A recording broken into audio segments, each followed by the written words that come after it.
were young-ish at that time.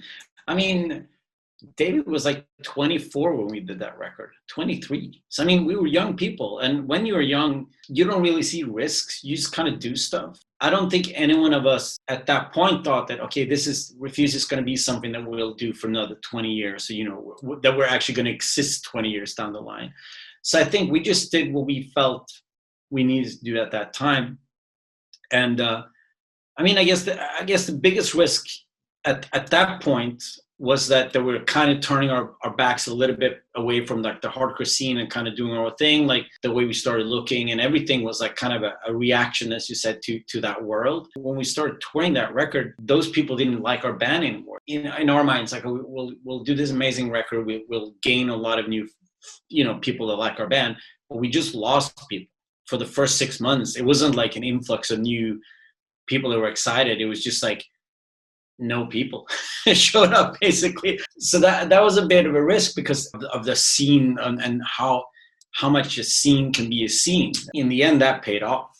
We're still here talking about that record. So yeah, there's something we did that did pay off, and some of the chances that we took like really rewarded itself.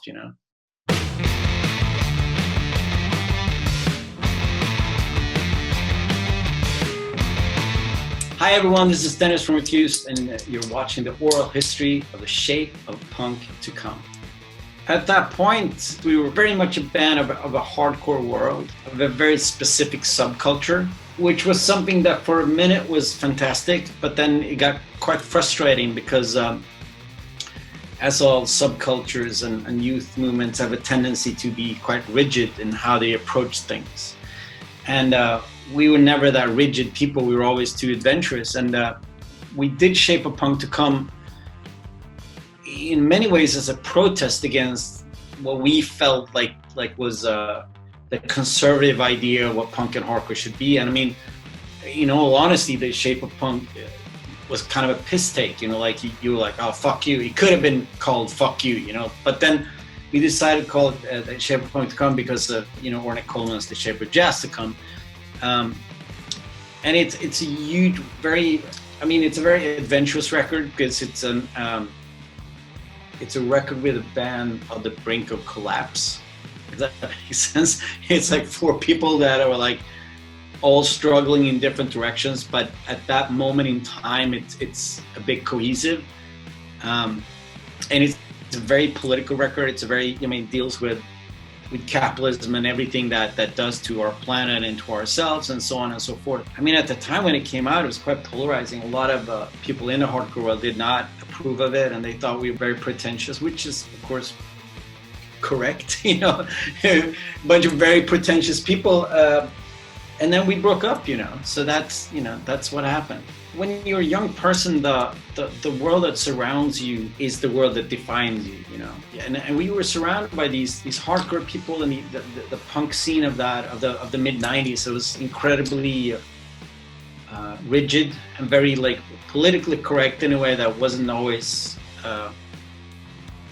serving the music, if that makes sense. And but also on the other hand, I mean, we toured in the States and we were on Victory Records, so all these hardcore jocks came out to our shows, and we talked about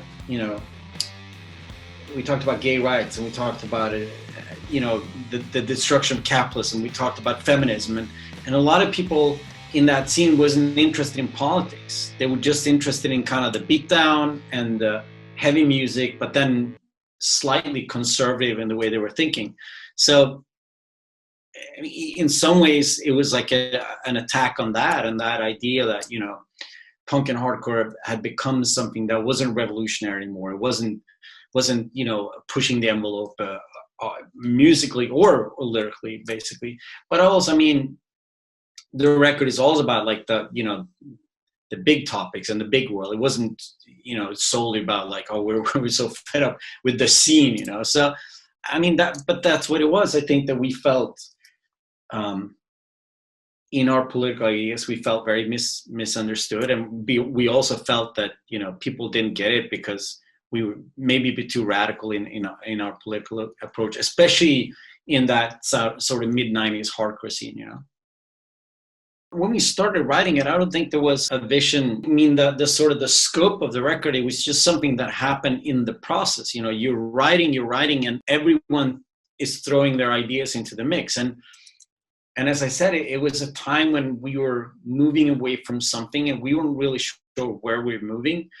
And I think all four of us wanted to move in slightly different directions, but we managed to keep that together. So whenever someone had like an impulse, an idea, everyone's like, yeah, I guess that goes on the record too, you know. So it's like, it was more of an atmosphere where we're like, we can all do this together and have everyone's input in it. And I think that's what made the record this special. Chris and David, there's like in the center of like the creative process, their minds were just raising. They wanted to try everything. They wanted to do everything. And to be completely honest, I was the guy that was like coming to the practice space, screaming stuff like, I don't care about the music. It's a bourgeois notion. I just care about revolution. So, you know, I wasn't the easiest person to be around.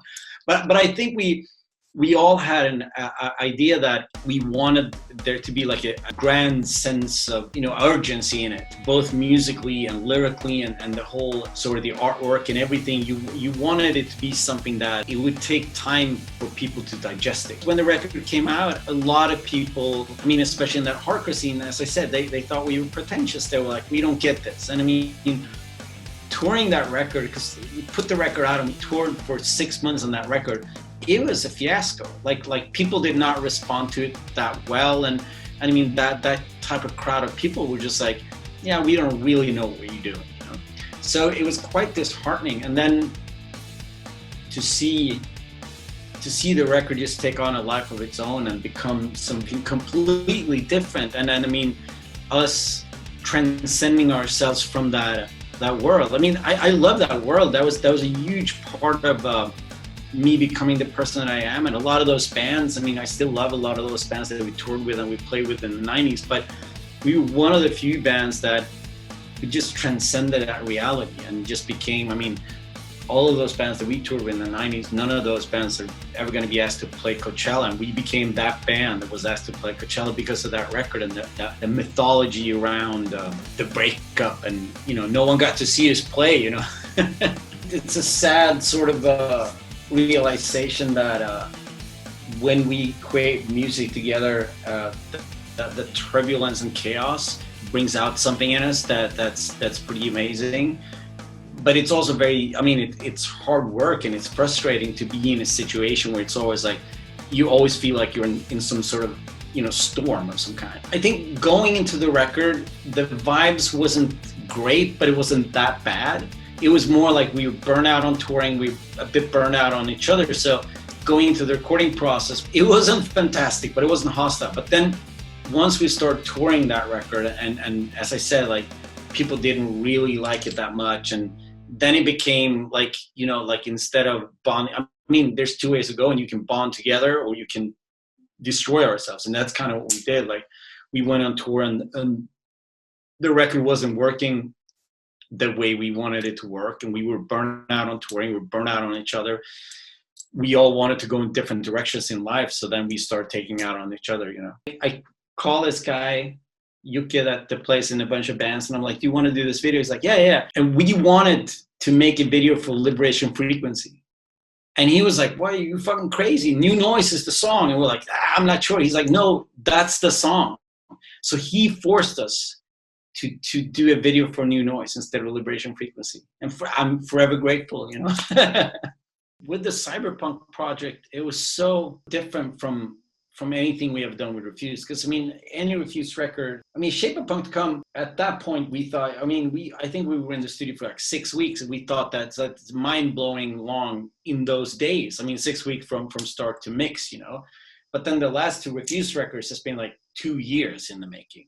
So going to the Cyberpunk thing was interesting because, first of all, CD Projekt Red, they had a pretty clear idea of what they wanted Samurai to be. They wanted it to be this futuristic, revolutionary band, kind of molded on Refused. So what better band to do that than Refused? So, but it was also weird because it was 2 weeks of recording. Like Adam, that was the composer for CD Projekt Red, he came to Stockholm and met up with Chris and David. They're recording basic tracking. They're sending music to me. I'm doing lyrics and vocals at home. And it was 2 weeks in a process that usually takes us like a year to finalize. So it's quite interesting. I think, I don't know, I'm not sure we thought about like that connection, but now like looking back at the process and looking back at the whole cyberpunk mythology, yeah, it made sense that they wanted us to be this band, you know, the band that kind of, as you said, like you know, like we define genres. We did something a bit out of the box, and we had this revolutionary idea about what we wanted music and art to be, and it fits quite well into the whole cyberpunk idea. Actually, you had to kind of like adjust the language a bit, and there was a couple of times when they were like, no, they wouldn't say this in the future. They wouldn't write about this in a song. Looking at the world we live in right now and the direction we're heading, it's fairly easy to come up with like you know, talk about a dystopian future, you know. So in that sense, I think a lot of it came quite natural. And I mean, I think war music was done 2 weeks prior to this. So it was like right off the bat of like, okay, war music is mixed. Let's go into the studio and do this. So we had that fresh, and we had actually a couple of the ideas, a couple of the songs were like stuff that we didn't finalize for war music. So we're like, oh, let's do this and, you know, take it to the Samurai project. And so it was fairly easy to come up with these ideas. But as I said, you had to tweak them and be like, how would Johnny Silverhand sing this in the future, you know? Obviously, New Noise is a song that I mean, I'm not gonna lie, it's a song that's the reason why we're here talking about this today. That song changed everything for us. So that's a song. If you hear the Cyberpunk soundtrack and like, oh, this is kind of cool, you should check out New Noise. All right, so you should check out Rather Be Dead from Songs to Fan. You should check out New Noise. Then you should check out Electra from Freedom, and you should check out Malfire from War Music. So then you have 4 songs of different sort of refused incarnations, and then you'll have a pretty good idea what type of band we are. Yeah.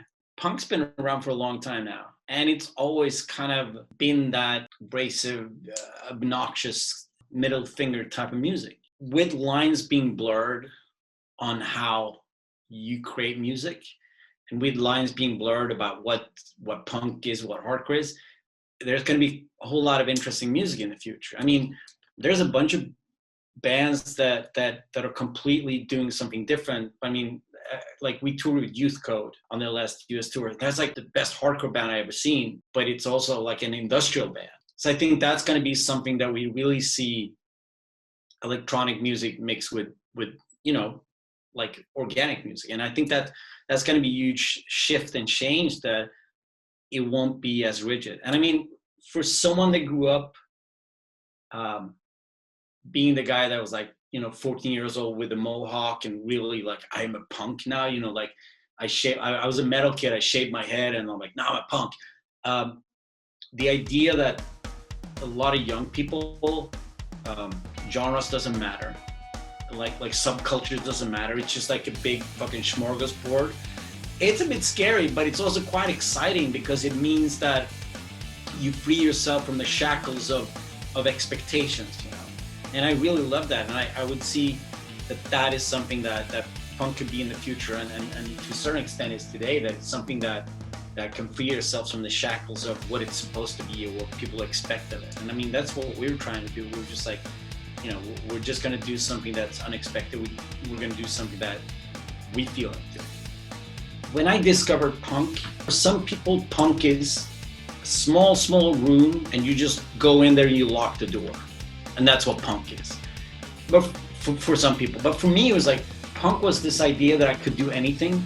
And it, instead of this small room, it blew the walls off, it blew the roof off. And I'm like, all right, so I'm free to do anything now. I'm free to fucking go where I want to go, express myself the way I want to express myself, and always be true to myself and my ideas. And that was what punk was to me when I was 15 years old and I discovered it. I'm like, holy shit, this is like brand new territory for me. Maybe more so when I was young, it was very defining in how you looked and how you sounded as well. But that general idea of like anything is possible, you can do whatever you want, just stay true to the course, I mean, that's still something I carry with me every day. I mean, punk rock and the shape of punk to come is probably the two biggest defining factors of my life ever, So that's pretty cool.